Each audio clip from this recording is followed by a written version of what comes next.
Welcome to Muskegon Rising, a community service project of the Muskegon Rotary Club. Our purpose is to create lasting positive change. We've been doing that here since 1916. So, let's get started. Hello and welcome to Muskegon Rising, a podcast supported by the Muskegon Rotary Club. I'm Aaron Mikey and I'm your host today, and I'm with Chris Zart from the Michigan Irish Music Festival. Chris, welcome. Thank you so much. I'm glad to be here. We're so glad to have you. So, what is the Michigan Irish Music Festival? Well, I should probably say that we're the best damn fest in the whole Midwest, but that's one of our mantras. So we are a 501c nonprofit organization, and we started 25 years ago to bring Irish music and culture to Muskegon. And part of our initial mission was not only to present the Irish music and culture, but also to bring people to our community to stay in our hotels during a shoulder season. And so that's why our event is in the middle of September. Tell us a little bit about the history of why the festival started, how it began. Sure. So 25 years plus ago, Frank Bednarik, who was then county administrator for Muskegon County, really wanted to bring another event to Muskegon to happen during a shoulder season. At that time, we had the art festival, we had, Muskegon Summer Celebration, we had Shoreline Spectacular was still going on. So we had a lot of great things in the community, but really nothing of substantial impact after Labor Day. So he came to us and to a group of volunteers, and we banded together and we pulled it out of the air and put together an Irish festival and started it in 2000 was our first year. So we're at Heritage Landing, and it's all about presenting Irish music, culture, a learning opportunity for people to learn about that type of music and culture, and maybe some of their heritage roots, as well as an economic impact for our community, adding to the hotel room stays at that time of year. And we've been quite successful in all those efforts. And you've been there the whole 25 years. Yes, I have. And you keep coming back for more with fresh ideas. I do, yes. So there's three of us on our board of directors now that are, three of us that remain on the board of directors that were founding board members, Joe Doyle, Tom Schaub, and myself. That's just amazing. Thank you so much for your service to our community. It's a tremendous pleasure of ours to do this, and it's a lot of fun, and we've made some great friends over the years, not only locally, but regionally, nationally, and internationally, for sure. So you mentioned internationally. How do you choose the musical acts? Because those are really phenomenal musicians. Right. Well, there's a couple different ways that happens. First of all, Tom Schaub is our entertainment director, and he books the music for us. So he's always looking for who is that new band that has never been to Muskegon. They might not be a new band, but maybe a band that's never been to the States or been to Muskegon, as well as bands that are touring, who's on the docket to tour so that we can get them as a routed band. And then also we have an organization called the Association of Irish Celtic Festival Organizers, which is a North American organization that's made up of other festivals like ours. And so we trade information and secrets and all kinds of ideas. And we have an annual conference, and at that annual conference, there's always 12 bands that perform, and they're showcasing, and they're hoping to get hired.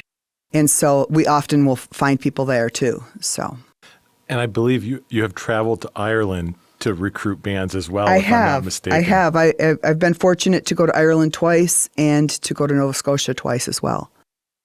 Yeah. That's amazing. Yeah, it's not a bad gig. It's not a bad gig. A lot of work. How long does it take to plan? So 25 years. How long has it taken you to normally plan? So our event this year is September 12th, 13th, 14th, and 15th.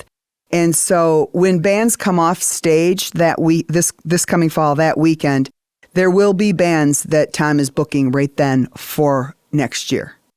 As well as our site crew that builds the infrastructure at Heritage Landing, our volunteer group that manages all 12 to 1,400 volunteers. Everybody's making lists during the festival weekend of don't forget, let's do this different. let's do this next year. We didn't do it this year. So we have a running list that's started right at that time. And so we're working on it right straight away as soon as the festival is done. And this year, I think probably most of our entertainment, anything that was international travel, was booked by Christmas of 23. Mm-hmm. But we have to do that because the musicians that are traveling internationally, they have visa applications that are quite lengthy in process. They need to know where they're going to be booked in order to get their visa application approved and to get funding. If they're getting funding from Culture Ireland, which is an organization that will help fund musicians that are traveling to the States, they'll help pay their like hotel or transportation kind of fees so that they can get here and go on tour. And we're the last weekend of the festival season. So it's about an 8 to 9 week season. So the groups really want to come from Ireland or Scotland or Nova Scotia. Not as much Nova Scotia, but Ireland and Scotland. They want to come and get 8 festivals in a row. And then they go home from Muskegon, and we treat them so well that they've forgotten about Milwaukee, Dublin, Ohio, Kansas City, Chicago. They forgot all about that, and they just remember how great it was in Muskegon. So I have another question that I wanted to go into, but you brought that up, and we've had multiple conversations, obviously, just discussing how where I work sponsors the festival. But you truly treat the musicians like royalty. Right. So, we want to make sure that their experience in Muskegon is the best that it can possibly be. So it only stands to reason, right? If they have comfortable settings, if they have everything they need, their performance on stage is going to be better. If they come in and they don't have food, they don't have a place to be, to rest, to chill after or before their performance, if they don't have dressing rooms, if they don't have that kind of care, their performance on stage isn't going to be that good, right? So we really take every stride that we possibly can to make sure that they've got great catering, that they've got dressing rooms, and they have, as silly as this might sound, that they have soft seating, that they can go in the dressing rooms and sit on a couch or a chair, and it's not just a picnic bench.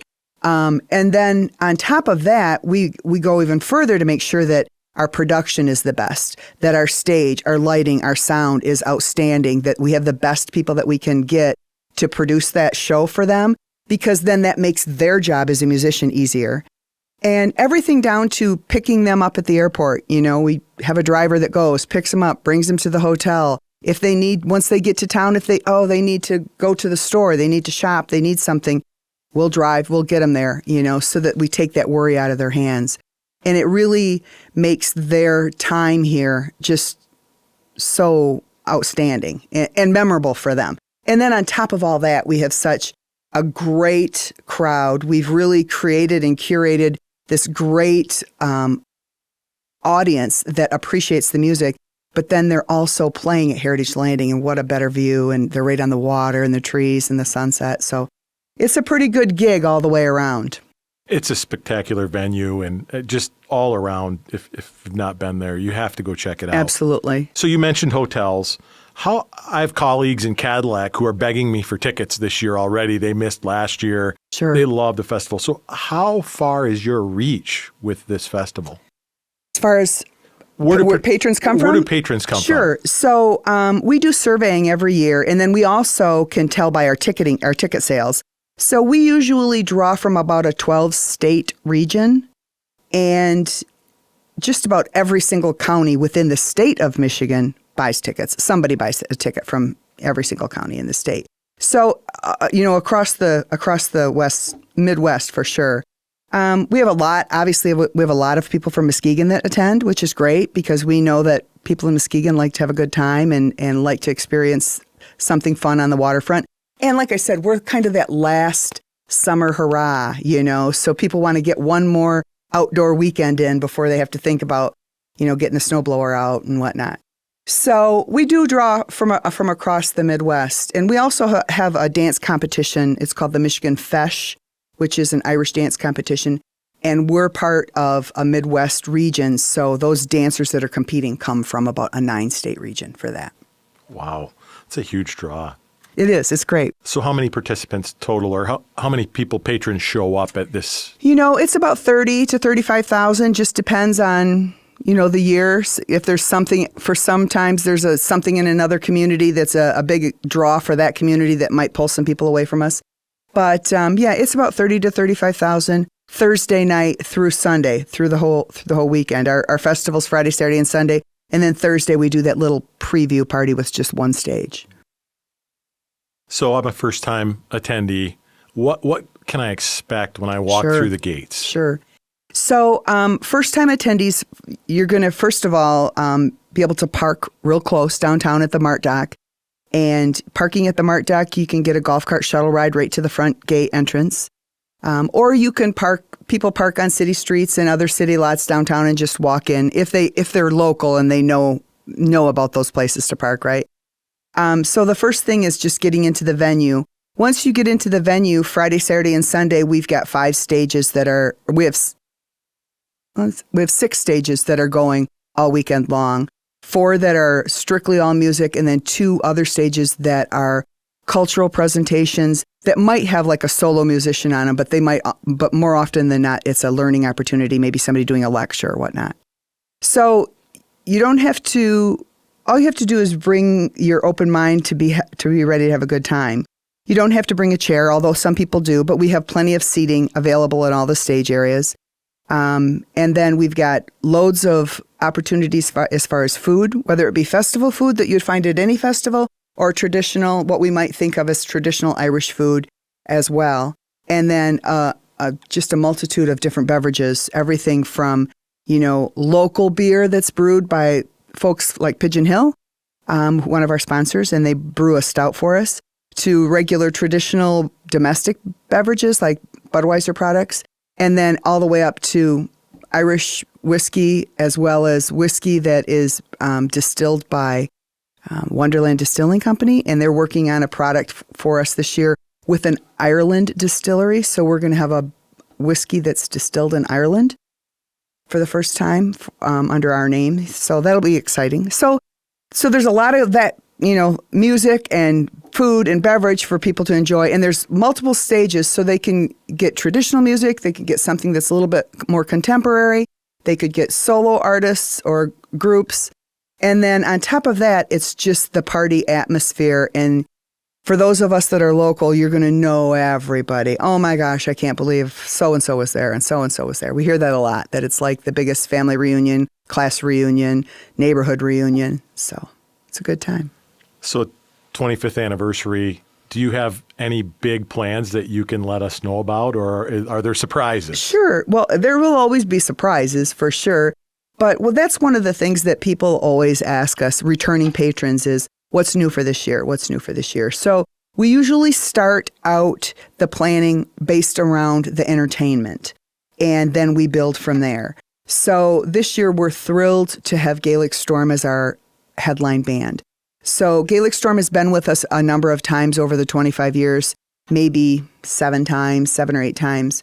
And if for those people that saw the movie Titanic, and they remember when Jack and Rose went down into steerage to the Irish party, the dance party, that band was Gaelic Storm.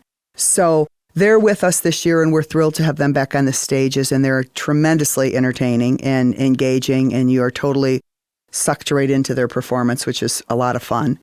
And then we go beyond that and find out, okay, which I alluded to earlier, who are the bands that have never been here before? Who are the bands that are like the best band in traditional music in Ireland that's touring? Who's the best up-and-coming band from Ireland that might be a little bit more contemporary that we can showcase to our patrons? And then we go after those folks and bring them in. So we're real excited about that. But then also we've got some other things that we're doing at the venue because it's our 25th, just because it's our 25th. And many of those are site enhancements that we take into consideration. We're always concerned about how can we make this the most pleasant experience for the patron. We want them to experience the festival and be comfortable. And maybe they don't even see it until afterwards they think about, gosh, it was so nice. We went into the restroom and there was hot and cold running water, and it wasn't a normal porta-john experience, and there was mirrors, and baby changing stations in all the rooms, so and flowers and that kind of stuff, so that people walk away with that Disney experience, that everything was so neat and tidy and impressive. And sometimes they don't even see it initially until they reflect on the event. I would imagine your patrons may go to multiple festivals and then they finish here and they're just blown away at just the care that you take on every aspect of the festival. Exactly right. And we hear that all the time. And, some of that is we're lucky in the fact that we're at Heritage Landing and the fact that the grass and the trees and the water make a huge difference. We're not in an asphalt parking lot, and some festivals are, and that's fine because that's the site that they have to work with, right? So we're fortunate in the fact that it feels so good for the patrons to be in that environment.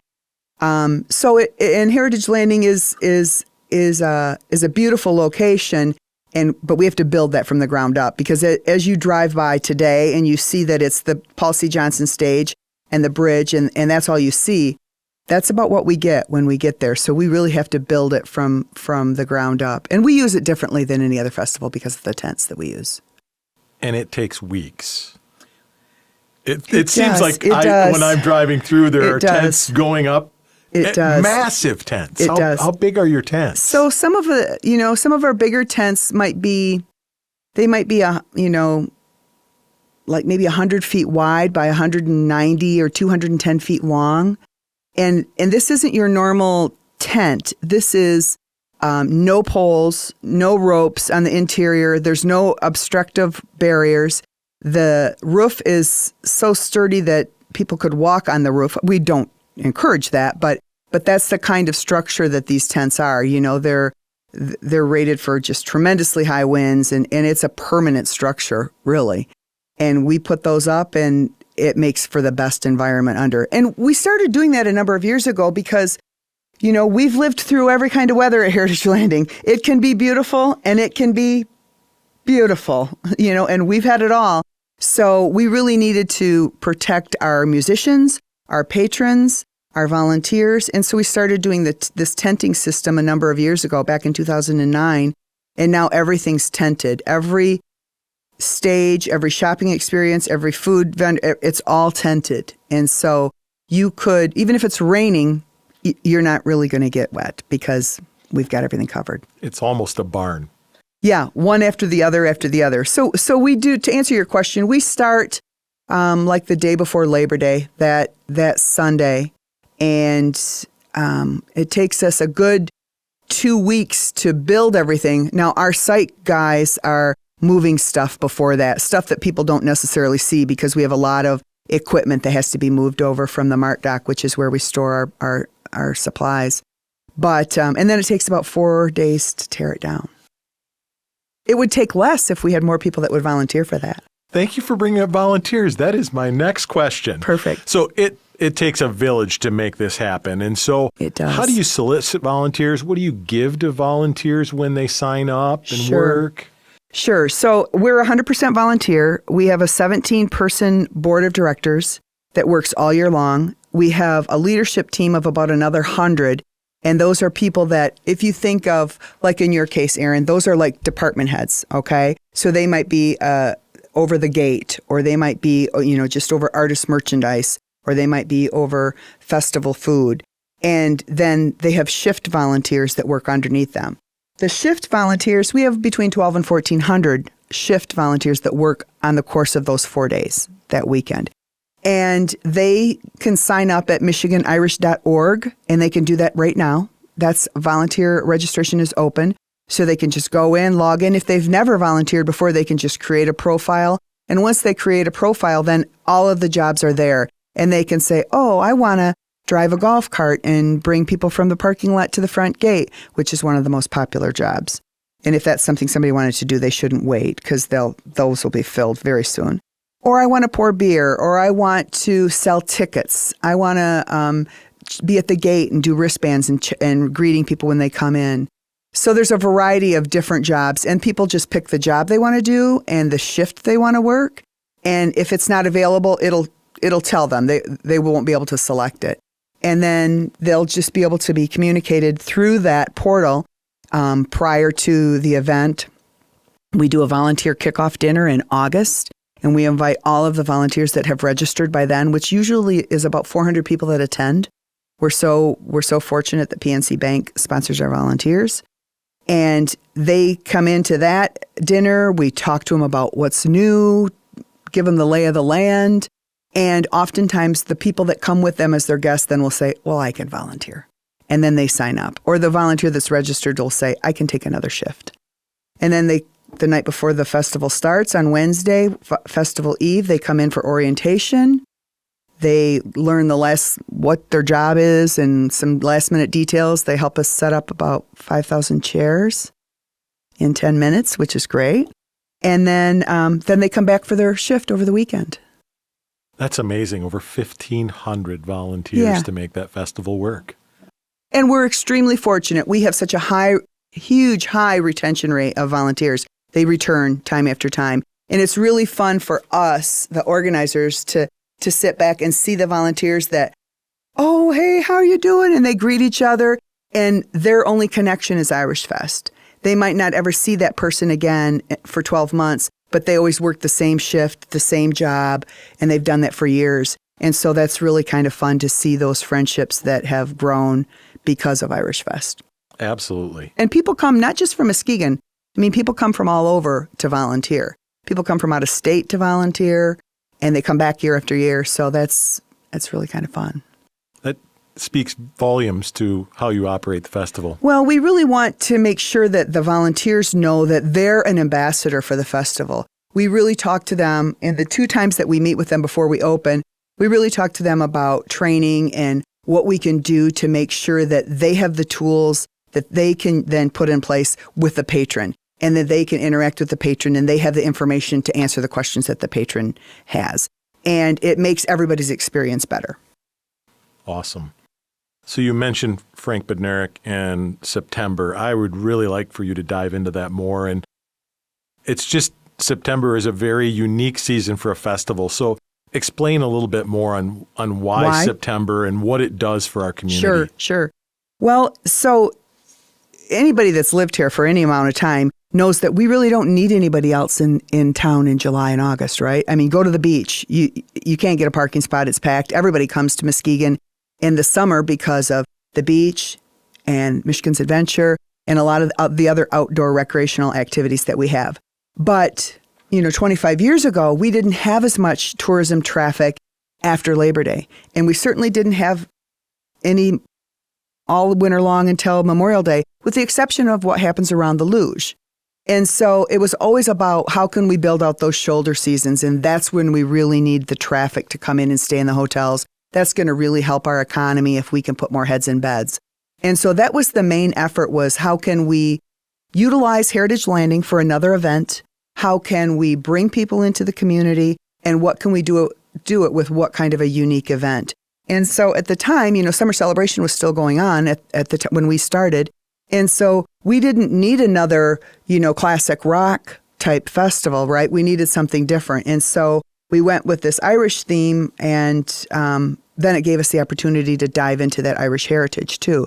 So when we first started, we started working with then Holiday Inn. Now it's, the Delta, Muskegon Downtown, and the Shoreline Inn. And those 2 hotels remain our host hotels.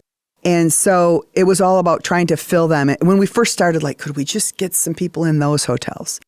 And it didn't take long before those hotels were sold out. And now all the surrounding hotels in Muskegon would be sold out at that weekend. And then people would say, well, we had to stay in Grand Haven, or we couldn't get a hotel room. We had to stay in Montague, or we couldn't get we had to stay in Grand Rapids, or we got an Airbnb, So we really felt like that we have continued to fulfill our mission by providing the heritage and the music cultural piece, as well as the tourism piece, And then a couple other components of our mission are education. And we really take our cultural classes to that, so people can come in and learn about the history of traditional music, or they can learn how to play a tin whistle, or they can learn about traditional Irish foods or drink, maybe from some of the Sim students from Baker College. So they get that educational element. And then the last component, the last pillar of our mission is philanthropy and how we give back to the community. So last year in 2023, we gave $50,000 cash back to our community, in addition to loads of non-perishable food items that we gave to Mission Fair area people for their supper house. And so since we started keeping track of what we were giving back in 2008. Now, why we didn't start in 2000, I don't know. I don't know why we didn't start keeping track. Did we think that we weren't going to be here next year and we didn't need to keep track? I don't know.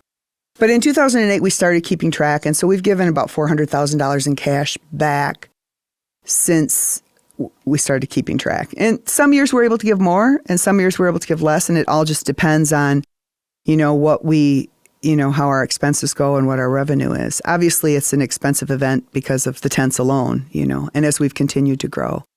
But we've instituted that expense. We've put that in place because we want to set that bar that high. If we were to decide to say, okay, we're not going to do tents, people would lose their mind if we didn't have the tents, right?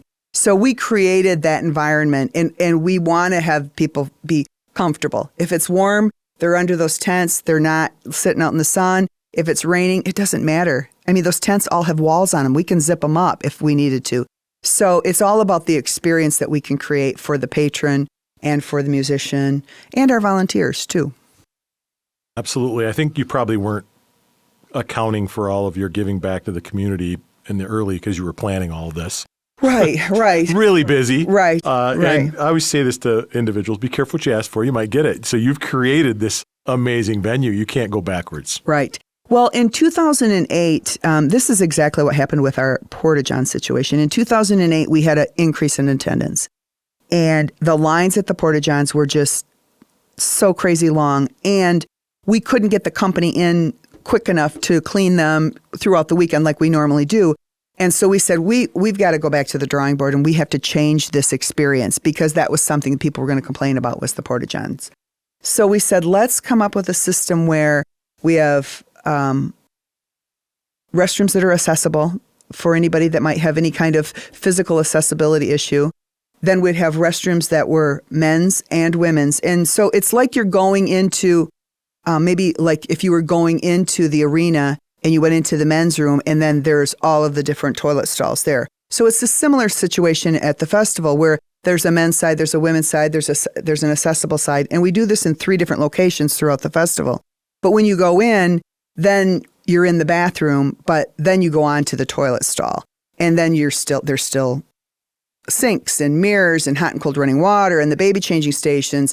And there's attendants that are there making sure that there's paper towel and that, the mirrors are cleaned and whatnot. And then when the bathroom closes during the afternoon, say on Saturday, because the Porta-John company comes in to clean them, it's kind of like reminiscent for those of us that are campers, that when you go to the campground and it's closed for cleaning for an hour, it might be closed for 15 minutes while we clean all those Porta-Johns out and wipe everything down and just make it as nice as we possibly can. We want that experience to be so good. And especially, we knew that would make a difference. And so in 2009, we had those upgraded bathroom facilities. And we literally had people coming out saying, "Did you see the bathrooms? You got to come in and see these bathrooms." And we knew that it was going to be a deal breaker where people would say, "We're not going to have another drink here because I don't want to go to the bathroom here." And what we saw was immediately our food and beverage sales went up because people were comfortable. There was a place to wash their hands. There was a place to set their purse down and really, there was a mirror. It was a really good experience. So, and then also for those of us that have ever traveled anywhere with little ones with a diaper bag and you run out of diapers, we have that solved too. Because if you're in your last diaper, you got to go. We're going. So. The level of detail of your planning is just fabulous. I think if you've thought about the restrooms, I can't imagine all the other details that you all have hammered out through your numerous board meetings. On that, how does your board plan? I know you've got a pretty small board, 12 or 13. There's 17 of us.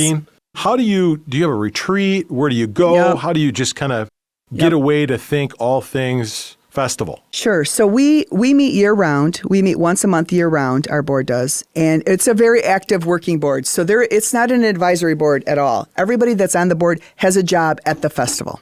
I mean, they're full all in, okay? So we meet yearly or monthly all year long. But then the first week of January, we go away for a couple of days and all of the volunteers pay to go. So this is like, will you volunteer and it's going to cost you kind of a thing. And we go away to Barothi Lodge. So it's just far enough away. For those of you that don't know where that is, it's on the Pere Marquette River in Walla Halla, just almost to Baldwin. It's just far enough away that you can't just run home for a minute. And so we're there for 2 days in an evening, and we have a huge agenda. Our meeting agenda goes till 9:00 both nights, Friday night and Saturday night. And we just have a load of activities. And a lot of that it comes out of our survey from the festival. So whatever the survey the results from the survey from the festival, then we're able to take those comments and put that back into our planning. We also do a thing where all of the board can pitch an idea, and they get 2 minutes to pitch an idea, and then we vote on which ones we want to hear more about, and then we delve into that a little bit more. And that's where then we go through and we rip it apart. And how does it work? Does it work for you? Does it work for you? Does it work for you? And make sure that everybody on the team, that they can accommodate whatever that idea is, because those ideas usually affect everybody in some way. If somebody's got an idea, another department might have to support it in some fashion. And so that's where usually those new ideas come out of, and new concepts and new programming activities. And I will say that we're pretty serious about the fact that once we have that plan developed in January, that's the plan we stick with through to the festival that year. So we kind of joke about it internally, where people will say to us, probably like June, July, people say, "Oh, I bet you're getting busy now." And people think we just start working on it in July. And so to that point, many times people will come to us with, "Hey, I've got an idea," in July or August.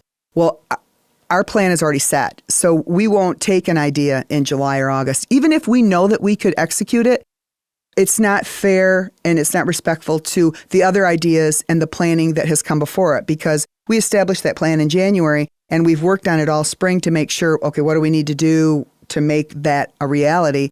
And so now in August, a new idea comes along. It doesn't work. We'll put it on the list, and if it's something that we can institute for the future, yes, but we certainly want to make sure that everybody is on the plan before we execute a new idea. And I think that's worked out to our advantage, because we have the experience of knowing that it's all well thought out. Everybody knows we've talked about it month after month. They know what's going to happen. And so it comes off flawlessly, hopefully. Usually it's flawlessly to the patrons. We're in the back going, "Oops, we missed that," but we do a pretty good job of ferreting out the ideas, I think. Absolutely. You might be the hardest working board in the county. You could get a billboard and put that up for us. I'll send you the logo. Meet monthly. You work at the event. Wow. Remind me not to sign up for this festival. So you mentioned Pigeon Hill and your partnership there. Who else do you have partnerships with that really make this festival happen? Well, we're first of all, I have to say that we are so fortunate in the fact that we've got so many sponsors that have been with us for many, many, many years, some from the very beginning.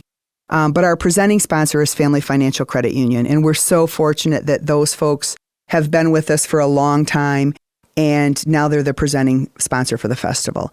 Our other major sponsors include Langlois Home Furnishings, Budweiser, G&L Chili Dogs, and the Mart Doc.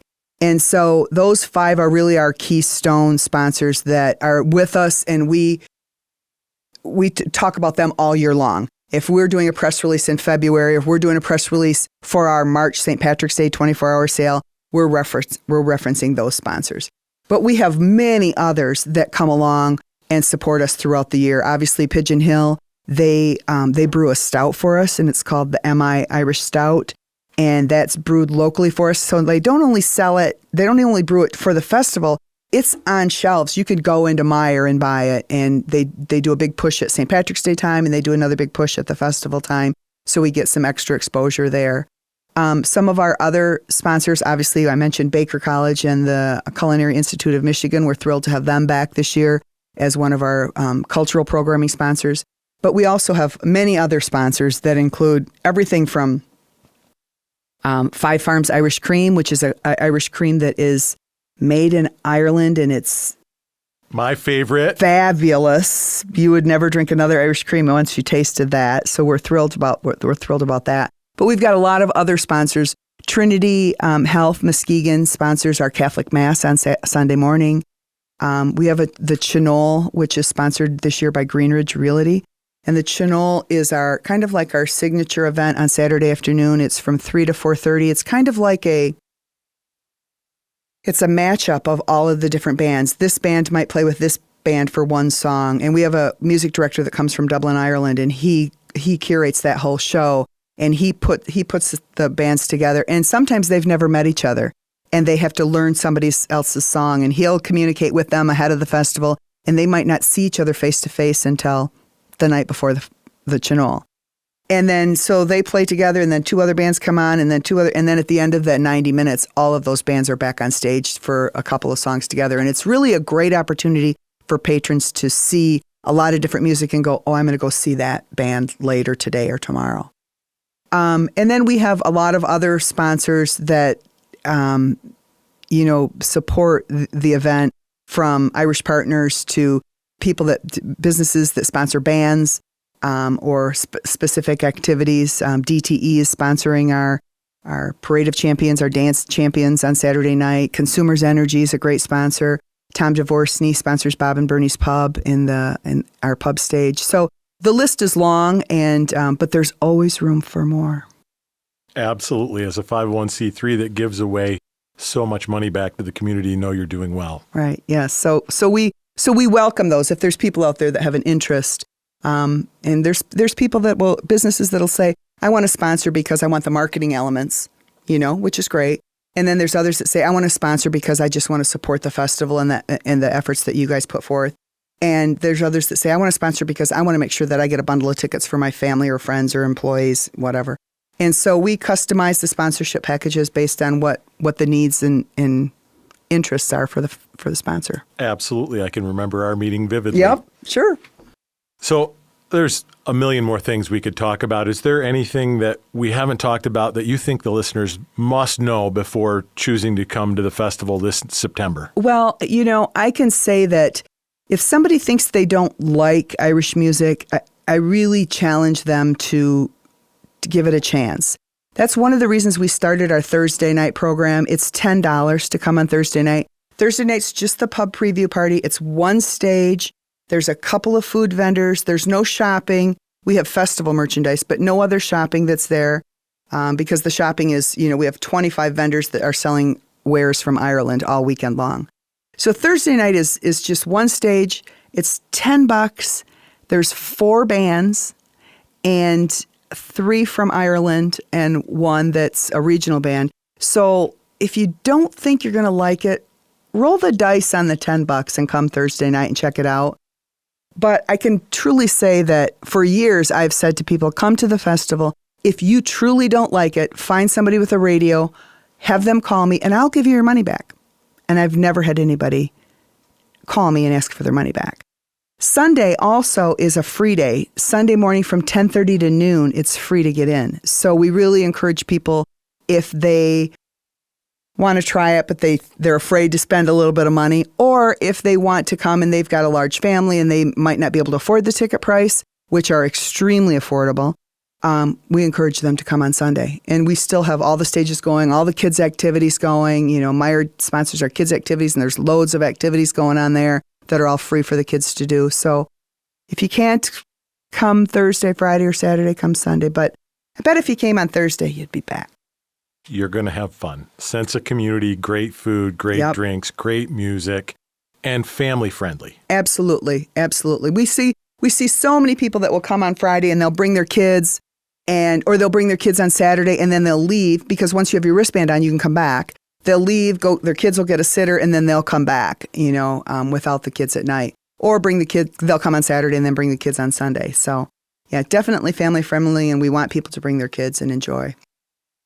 That's awesome. Well, thank you, Chris, so much for Absolutely. your time. Thank you. And I don't want to rush summer. It's kind of just arriving. But boy, I can't wait for September to come. Well, yeah, I want summer too, because we have a lot of work to do. And for those people that think we're just getting started, we better get to it. Yes, you better get to work. Right. You said you all work. Yep, absolutely. Well, thank you for listening to Muskegon Rising, a podcast sponsored by the Muskegon Rotary Club. If you found this podcast interesting, please tune in for another episode in the future.